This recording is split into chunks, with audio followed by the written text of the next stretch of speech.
पाक चाइना दोस्ती के तहत ग्रीन पाकिस्तान और थल को आबाद करने का mission. Major project Pakistan China office के सरबराही में चीनी वफ्द ने थल में मौजूद सैमसन फार्म का खुसूसी दौरा किया। वफ्द ने फार्म में मुख्तलिफ शोबाजात का तफसीली मुआयना भी किया है। तफसीलात में देखिए मियाँ असलान जोया की ये रिपोर्ट। पाक चाइना दोस्ती के तहत ग्रीन पाकिस्तान और थल को आबाद करने का mission major project Pakistan China office के सुरबराही माई चीनी वफद ने थल में मौजूद सैमसन फार्म का दौरा किया।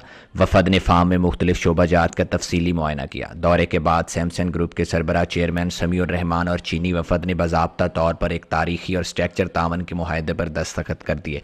इस शराकत दारी के तहत चीनी इंटरप्राइजेस की आलमी सतह की जदीद ज़रूरी टेक्नोलॉजी से थल में मीठे पानी से मुख्तलिफ फसलों की काश्त को यकीनी बनाने, गोश्त और दूध की पैदावार बढ़ाने के लिए जदीद तर्ज पर जानवरों की फार्मिंग का आगाज़ किया जाएगा। हमारे पास डिफरेंट किस्म की टेक्नोलॉजीज़ हैं, मॉडर्न टेक्नोलॉजीज़ हैं जो हम इस्तेमाल कर रहे हैं। We are one of the largest exporters to the Middle East for animal fodder, और मीट सेक्शन में we have currently exported many sheeps to KSA, and we are currently expanding and looking at different ventures and innovations जिसके अंदर हम इस चीज़ को और मज़ीद बढ़ाएं। चीनी वफद के सरबराह ने सैमसन फार्म की जानिब से सराय थल की आबादकारी, तपती रेत को लहलहाते खेतों में बदलने और मकामी लोगों को रोजगार फराहम करने की कोशिशों को सराहा। माहिरीन के मुताबिक ये मुआहदा न सिर्फ थल में जदीद कोऑपरेटिव फार्मिंग को फ़रोग देगा बल्कि पाकिस्तान ज़रूरी मसनूआत के लिए चीन की बड़ी मार्केट तक रसाई में भी मुआवन साबित होगा। कैमरा टीम के साथ